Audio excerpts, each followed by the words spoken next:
Bismillahirrahmanirrahim. Assalamu alaikum students. I hope you all are fine. Today I am going to discuss about the instrumentation of UV visible spectroscopy.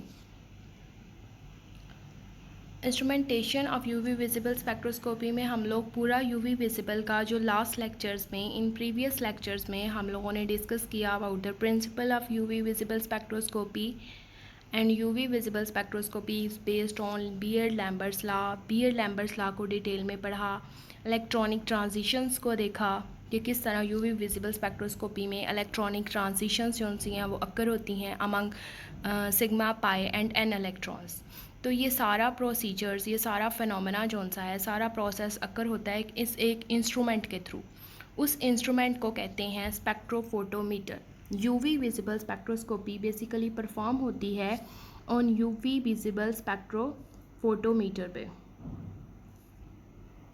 Wavelength of UV visible spectroscopy, UV की जो wavelength है वो 200 to 400 nanometre है and जो visible की wavelength है वो 400 to 800 nanometre है।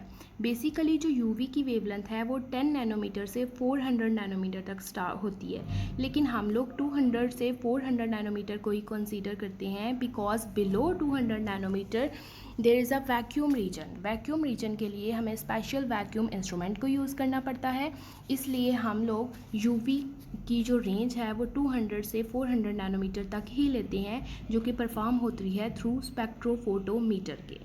इसके अंदर एक फोटोमीटर होता है। फोटोमीटर क्या है? एक इंस्ट्रूमेंट है जो मेजर करता है इंटेंसिटी ऑफ लाइट को, कि इंटेंसिटी ऑफ लाइट जो सी है वो क्या है, इंटेंसिटी ऑफ लाइट जो सी है वो कितनी आ रही है, आइदर कम है या ज़्यादा है, या जितनी हमें रिक्वायर्ड है हम उतनी इंटेंसिटी ऑफ लाइट पे इसको सेट करते हैं। उसके अलावा क्लोरीमीटर जो सा है वो यूज़ होता है फॉर कलर्ड कंपाउंड्स के लिए। It is a instrument use to measure absorption in visible reason.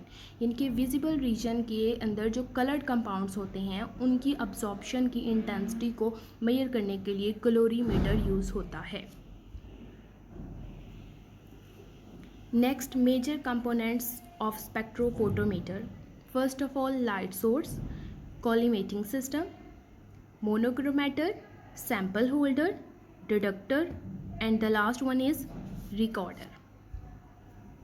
Here is the overall sketch diagram of spectrophotometer कि spectrophotometer में होता क्या है। First of all you can see in light source से light जो सी है जाती है। उसके बाद कोलीमेटर है, कोलीमेटर जो सा है वो एक्ट करता है to focus the light on prism, light को फोकस करवाता है प्रिज्म के ऊपर। बेसिकली यहाँ पे कोलीमेटर में हम लोग कोई लेंस या कोई भी मिरर वगैरह जो सा है वो यूज़ करते हैं जो लाइट को पैरेलल रखता है या फोकस करवाता है प्रिज्म पे, ताकि सारी लाइट की रेज जो सी हैं वो प्रिज्म पे जाके फॉल आउट करें और इधर उधर ना जाए। उसके अलावा हमारे पास है वेवलेंथ सेलेक्टर। प्रिज्म क्या करता है? डिस्पर्शन ऑफ लाइट या dispersion of light into different components into different wavelengths. Light की डिस्पर्शन करता है इनटू डिफरेंट कंपोनेंट्स में इनटू डिफरेंट वेवलेंथ्स में। उसके बाद फिर है वेवलेंथ सेलेक्टर। वेवलेंथ सेलेक्टर क्या करता है? एक स्पेसिफिक वेवलेंथ को जो सा है वो पास आउट करता है और फिर सैंपल में से गुजारता है, बाकी सारी वेवलेंथ जो सी हैं पास नहीं करती। हम लोगों ने कोई भी वेवलेंथ को पास करना है तो हम प्रिज्म को एक की डायरेक्शंस को चेंज वगैरह करके वेवलेंथ को पास करवा सकते हैं। For example in this diagram you can see that yellow light passing through a sample, लेकिन अगर हम लोगों ने ऑरेंज लाइट वाली वेवलेंथ को पास आउट करवाना है तो हम लोग प्रिज्म को थोड़ा रोटेट कर लेंगे और वेवलेंथ सेलेक्टर में से ऑरेंज लाइट जो सी है पास आउट हो जाएगी। इसी तरह अगर रेड की वेवलेंथ को हम लोगों ने पास आउट करवाना है रेड रे की, तो हम लोग फिर उसको वेवलेंथ सेलेक्टर के थ्रू रेड रे जो सी है पास करवाएंगे। और फिर हमारे पास है सैंपल सोल्यूशन जो सा है उसके अंदर से फिर रेज गुजरेंगी। दैन डिडक्टर जो सा है वो डिडक्ट करता है ट्रांसमिटेड लाइट को, कि कितनी लाइट जो सी है वो ट्रांसमिट होके निकली है, सैंपल की कंसंट्रेशन क्या है, उसने कितनी कंसंट्रेशन से अब्जॉर्बेंस शो की है और डिक्रीज इंटेंसिटी हमारे पास कितनी आई है आफ्टर इंटरेक्टिंग द सैंपल से इंटरेक्ट करने के बाद जो लाइट रे है, रेडिएशन है, उसमें कितनी इंटेंसिटी से डिक्रीज आया है।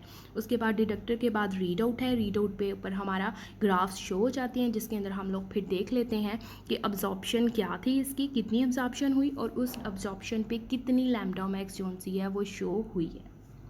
And this is a overall sketch. Now अब हम इन सब सोर्सेज को इन डिटेल में पढ़ेंगे कि लाइट सोर्स है उसमें हम लोग कौन कौन से लाइट सोर्स यूज़ कर सकते हैं, कॉलीमेटर में क्या है, प्रिज्म में, वेवलेंथ सेलेक्टर में, सैम्पल सोल्यूशन में। Next source of radiant energy. Radiant energy in a very previous lecture में मैंने डिस्कस किया था कि एक ऐसा एनर्जी सोर्स जो कि सोलर एनर्जी से भी लिया जा सकता है या कोई भी ऐसा लाइटनिंग सोर्स जो हम लोगों के घरों में फ्लोरेसेंट लैंप्स लगे हुए हैं, मर्करी लैंप्स हैं, टंगस्टन बल्ब्स हैं, ये भी हम लोग एज अ रेडिएंट सोर्स के तौर पे इन स्पेक्ट्रोफोटोमीटर में यूज़ करेंगे। रिक्वायरमेंट्स क्या हैं? सबसे पहले आइडियल सोर्स की, कि आइडियल सोर्स ऑफ लाइट कैसा होना चाहिए? इट शुड बी स्टेबल होना चाहिए। It should not allow fluctuations, इसके अंदर कोई फ्लक्चुएशन ना हो, इसके अंदर कोई चेंज ना हो। It should be continuous, it should be emit light of continuous and uniform intensity. ये लाइट जो है अमिट करे कॉन्टिन्यूस और यूनिफॉर्म इंटेंसिटी की। ऐसा नहीं हो कि इसके अंदर डिसकॉन्टिन्यूटी हो, समटाइम्स इंटेंसिटी ऑफ लाइट्स आ रही हैं, थोड़ी देर रुक गई हैं, फिर आ रही हैं, इस तरह सारा प्रोसेस जो है वो प्रॉपर परफॉर्म नहीं होगा। यूनिफॉर्म होना चाहिए, ऐसा नहीं होना चाहिए कि समटाइम्स जो सी हैं इंटेंसिटी ज़्यादा हो गई है, सम उसकी कम हो गई है। एक यूनिफॉर्म इंटेंसिटी से होना चाहिए। It should not show fatigue on continuous use, ऐसा भी नहीं होना चाहिए कि कॉन्टिन्यूस यूज़ करते हुए इसमें के अंदर कोई भी क्लैश आ जाए या वो इंटेंसिटी ऑफ लाइट जो सा देना बंद कर दे। कोई भी किसी किस्म का फटीग नहीं होना चाहिए, चाहे हमारा प्रोसीजर जितना मर्जी लॉन्ग हो। Then source for UV radiation. So UV radiations के लिए हम लोग क्या सोर्स यूज़ करेंगे? सबसे पहले हाइड्रोजन डिस्चार्ज लैम्प। हम लोग यूवी की रेडिएशन के लिए हाइड्रोजन डिस्चार्ज लैम्प को यूज़ कर सकते हैं। You can also see the hydrogen discharge lamp in a diagram. In hydrogen discharge lamp, pair of electrode is enclosed in a glass tube. Electrode को अंदर हमारे पास एक गिलास ट्यूब होगी, उसके अंदर हम लोगों ने हाइड्रोजन गैस को फिल आउट किया होगा। इलेक्ट्रिकल हम करंट देंगे, इलेक्ट्रोड्स लगे होंगे, जब करंट उसके अंदर पास करेगी तो हमारे पास लाइट रेडिएशंस प्रोड्यूस होंगी। They are stable in nature. Hydrogen discharge lamp जो सा स्टेबल होता है नेचर में। जीनॉन लैम्प को भी हम लोग यूवी रेडिएशन के अंदर यूज़ कर सकते हैं। Xenon lamp is use in its place when more intensity is desired. Xenon lamp हम तब यूज़ करेंगे जब हमें ज़्यादा इंटेंसिटी की रेडिएशंस रिक्वायर्ड हैं। Next mercury lamp. In mercury arc lamp, mercury vapour is stored under high pressure. Mercury arc lamp में क्या होगा कि मर्करी के जो वेपर्स हैं वो हाई प्रेशर में इसके अंदर स्टोर्ड होंगे। जब उसको हम लोग इलेक्ट्रिक करंट देंगे तो इसके अंदर एटम जो से हैं वो एक्साइट करेंगे, इसके इलेक्ट्रॉन्स एक्साइट करेंगे। Due to excitation and emission की वजह से हमारे पास लाइट प्रोड्यूस होगी। मर्करी के लैम्प्स या मर्करी के bulbs you can see in diagrams हम लोग हाउस होल्ड के तौर पर भी आजकल घरों में यूज़ करते हैं। But it is not suitable for continuous spectral study. Continuous spectral study के लिए ये सूटेबल नहीं है, ये कॉन्टिन्यूटी से रेडिएशंस उस तरह से नहीं देता। Not give continuous radiation, continuous radiation हमारे पास ये नहीं दे पाता। Then source for visible radiation. Visible radiation के लिए हम लोग जो सोर्स यूज़ करेंगे उसमें सबसे पहले है टंगस्टन फिलामेंट लैम्प।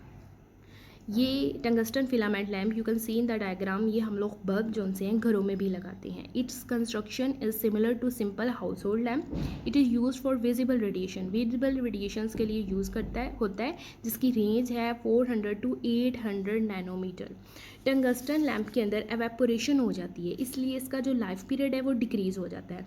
तो क्या करते हैं, इस एवेपोरेशन को कम करने के लिए या प्रिवेंट करने के लिए, ख़त्म करने के लिए टंगस्टन हैलोजन्स लैम्प यूज़ होते हैं। हैलोजन्स मतलब fluorine, chlorine, bromine, iodine. Tungsten के साथ इनमें से कोई भी गैस जो सी है वो लगा दी जाती है और टंगस्टन हैलोजन लैम्प जो से हैं फिर यूज़ किए जाते हैं for long period of time के लिए। कुछ लेज़र्स भी ऐसी हैं जिनको हम लोग यूज़ करते हैं एज अ रेडिएशन सोर्स के लिए। वो लेज़र जो सी हैं उनकी रेडिएशंस या उनकी वेवलेंथ बहुत ज़्यादा होती हैं, लेकिन हम उनकी लेज़र्स की रेडिएशंस या वेवलेंथ को सेट करके इनविजिबल और यूवी रीजन में यूज़ कर सकते हैं। नेक्स्ट है collimating system.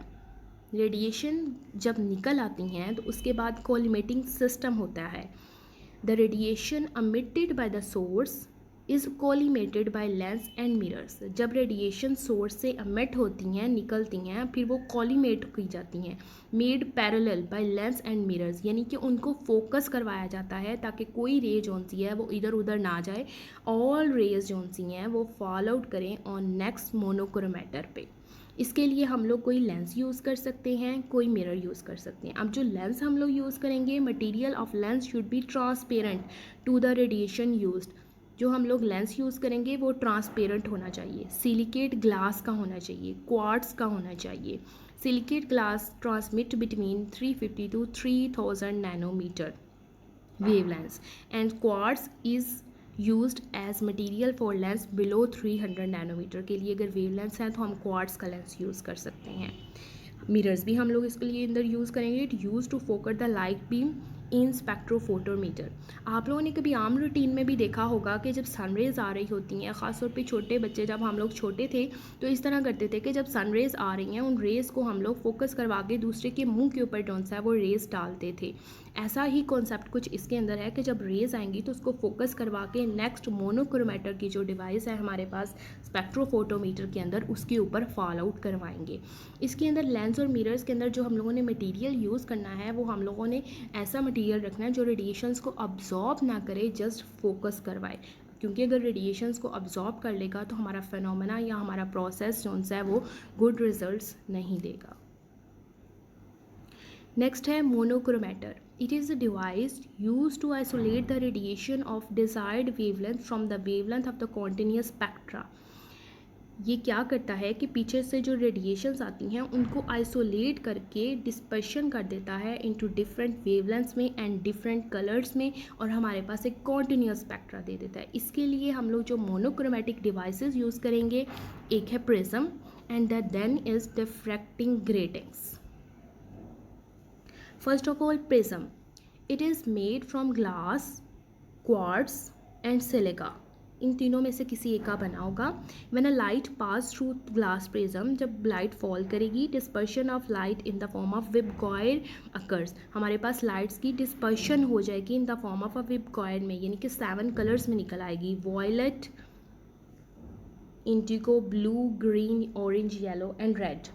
By rotation of prism, prism को रोटेट करके डिफरेंट वेवलेंथ्स हम लोग पास करवा सकेंगे through in exit slit on sample. Sample के अंदर हम लोगों ने जो भी वेवलेंथ पास करवानी है प्रिज्म को रोटेट करके पास आउट करवा सकेंगे। Here is a diagram of prism. You can see that light fall on a prism and the light जौन सी है वो डिस्पर्शन हो रही है into 7 different colors में and having a different wavelengths। अब हम लोगों ने जिस वेवलेंथ की लाइट को जौन सा है पास आउट करवाना है फ्रॉम सैम्पल में से, हम लोग प्रिज्म को रोटेट करके उस वेवलेंथ की लाइट जौन सी है वेवलेंथ सेलेक्टर में से या एग्जिट स्लिट में से पास आउट करेंगे, जो कि पीछे आप लोगों ने डायग्राम में भी देखा। इन 7 कलर्स को हम लोग वेवगाइड कहते हैं। नेक्स्ट है diffraction grating. Most refined dispersion of light is obtained by means of diffraction grating. Diffraction grating से हमारे पास रिफाइंड डिस्पर्शन ऑफ लाइट आएगी as compare to the prism. In diffraction grating you can see in a diagram, first of all light source. जब light source से हमारे पास rays जा रही हैं, कोलिमेटर मिरर्स हैं। कोलिमेटर मिरर्स पीछे हम लोगों ने क्या पढ़ा कि लाइट को पैरेलल करती है, यानी कि लाइट को फोकस करवाते हैं ऑन डाइफ्रैक्शन ग्रेटिंग्स के ऊपर।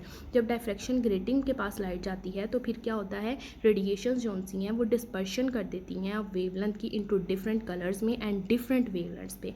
देन अगेंस्ट फोकसिंग मिरर है जो कि फोकस करवा रहे हैं रेडिएशंस को ऑन एग्जिट स्लिट के ऊपर। देन हमारे पास यहाँ पे हम लोग देख रहे हैं कि एग्जिट स्लिट जोन सी है ओनली पास आउट करवा रही है रेडिएशन या वेवलेंथ ऑफ लैम्डा 2, जो कि पास करेगी सैंपल में से एंड देन डिटेक्टर के पास जाएगी।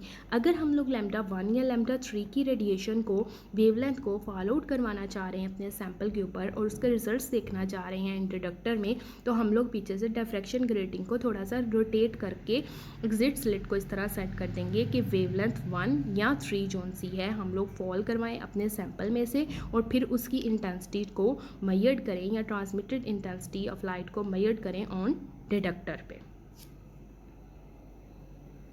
नेक्स्ट है सैंपल होल्डर और क्यूवेट्स। प्रिज्म के बाद हमारे पास एग्जिट स्लिट है, एग्जिट स्लिट के बाद क्यूबिट्स है, यानी कि जिसके अंदर हम लोग अपना सैंपल रखते हैं इन स्पेक्ट्रोफोटोमीटर में। द सेल और cuvettes are used for handling liquid samples.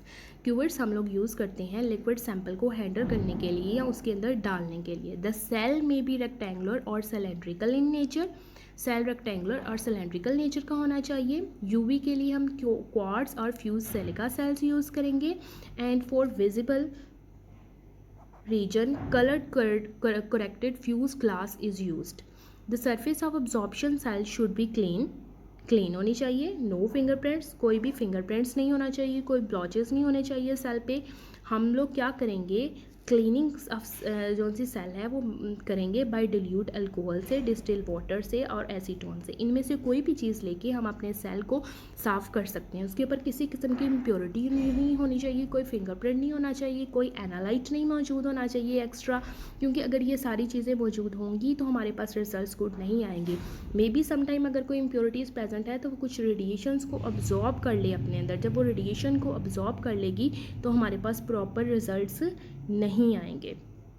तो इसलिए हम लोगों ने क्यूबिट को ख़ास तौर पे क्लियर एंड क्लीन रखना है। और हम लोग इसके अंदर जो सैंपल यूज़ करेंगे वो मोस्टली लिक्विड होगा। वेपर्स भी यूज़ कर सकते हैं लेकिन लिक्विड का सैंपल यूज़ होगा।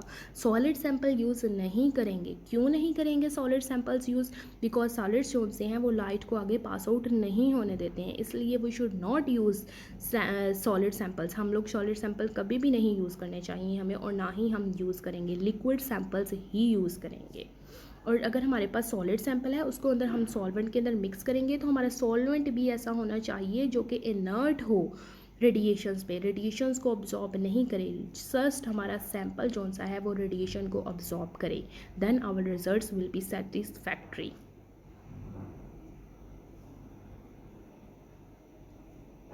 देन सैंपल होल्डर है, ये you can see that here दो साइडें जो सी हैं इसकी क्लियर हैं, बिल्कुल transparent, and two sides are translucent, clear नहीं है। जहाँ पे ट्रांसपेरेंट साइड नहीं है वहाँ से हम लोग अपने हाथों से इसको क्यूवेट को पकड़ते हैं।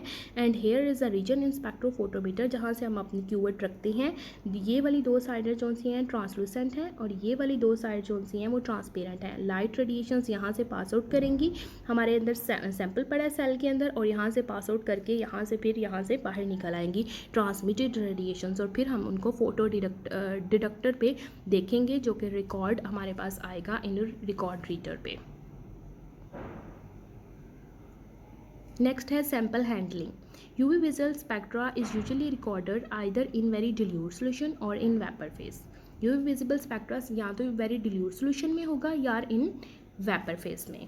The sample is dissolved in some suitable solvents which does not itself absorb radiation in the region under investigation. जिस सैम्पल सॉल्वेंट के अंदर हमने सैम्पल को अब्जॉर्ब करवाना है वो कभी भी अब्जॉर्ब नहीं करना चाहिए radiations of in this region. UV visible की रीजन की जो रेडिएशंस हैं उनको कभी भी अब्जॉर्ब नहीं करना चाहिए। सॉल्वेंट जो सा शुड बी इनर्ट, उसके इनर्ट हो, उसके साथ कोई रिएक्ट ना करे, कोई उसको अब्जॉर्बशन ना शो करे। और उसके अलावा जो हम लोग सॉल्वेंट इसके अंदर यूज़ कर सकते हैं वो है cyclohexane, water and 95% ethanol. Cyclohexane, water and 95% ethanol. 95% ethanol हम लोग मोस्टली यूज़ करेंगे। वाटर हम इसलिए नहीं यूज़ करेंगे ज़्यादातर because organic compound doesn't dissolve in water, water के अंदर डिसॉल्व नहीं होते हैं मोस्टली ऑर्गेनिक कंपाउंड, इसलिए 95% एथेनॉल जो सा है वो मोस्टली यूज़ किया जाता है as solvent in spectrophotometer. The chosen solvent should be inert to the sample. जो हम लोगों ने सॉल्वेंट चूज़ किया है वो हमारे पास सैंपल्स के साथ भी इनर्ट हो और रेडिएशंस के साथ भी इनर्ट हो, रेडिएशंस को अब्जॉर्ब नहीं करना चाहिए। Then detectors, device that converts light energy into electrical energy or electrical signals that are dispatched on readout device।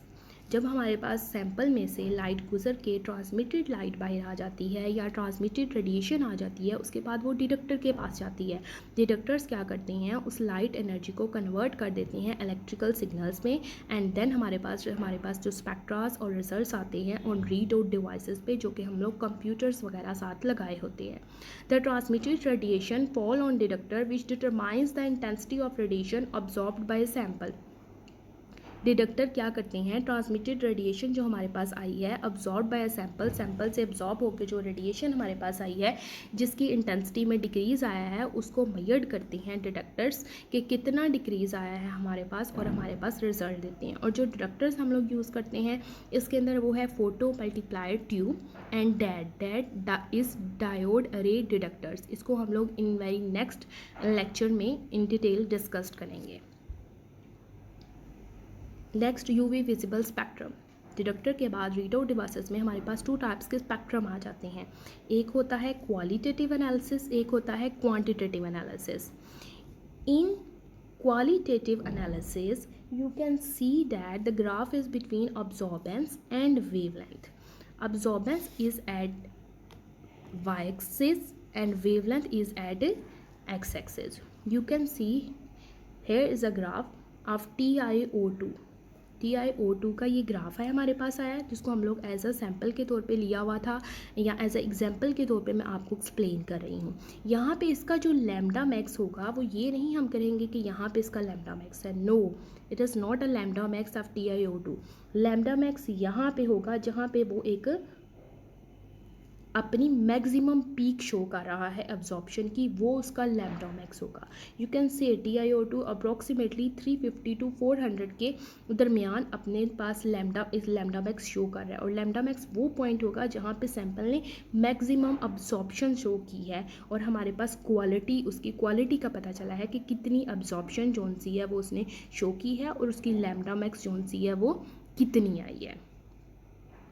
Next the second graph is quantitative analysis. In quantitative analysis में हम quantity को देखेंगे कि जो हमारे पास सैंपल था उसके अंदर उसकी जो कंसंट्रेशन थी उसकी क्वांटिटी कितनी थी। जितनी ज़्यादा हमारे पास क्वांटिटी होगी, जितनी ज़्यादा कंसंट्रेशन होगी, उतनी ज़्यादा अब्जॉर्बेंस होगी and the transmittance is opposite to the और रिवर्स ऑफ अब्जॉर्बेंस। तो हमारे पास जो ट्रांसमिटेड लाइट आएगी वो भी कम आएगी। ठीक है, तो यहाँ पे you can see that absorbance is at y axis and concentration is at x axis and the graph is directly proportional to this. जितनी अब्जॉर्बेंस ज़्यादा होगी उतनी कंसंट्रेशन ज़्यादा होगी। यहाँ से हम उसकी क्वांटिटी ऑफ अ सैंपल को फाइंड आउट कर लेंगे कि कितनी क्वांटिटी से उसके अंदर कंसंट्रेशन थी, कितनी क्वांटिटी से उसने लाइट को अब्जॉर्ब किया, और यहाँ से हमारे पास क्वालिटी का पता चल जाएगा कि कितनी उसकी क्वालिटी थी और कितनी उसकी लैम्डा मैक्स हमारे पास आई है, किस पॉइंट पे उसने अब्जॉर्प्शन ज़्यादा शो की है और क्या उसकी लैम्डा मैक्स जोन सी है वो आई है। तो यूवी विजिबल स्पेक्ट्रम से हम क्वालिटेटिव और क्वांटिटेटिव एनालिसिस बोथ को फाइंड आउट कर सकते हैं। Thank you. In a very next lecture हम लोग इंस्ट्रूमेंटेशन का पार्ट 2 डिस्कस करेंगे जिसमें हमारे पास डिटेक्टर्स होंगे, सिंगल बीम स्पेक्ट्रोफोटोमीटर होगा and the double beam spectrophotometer. Thank you.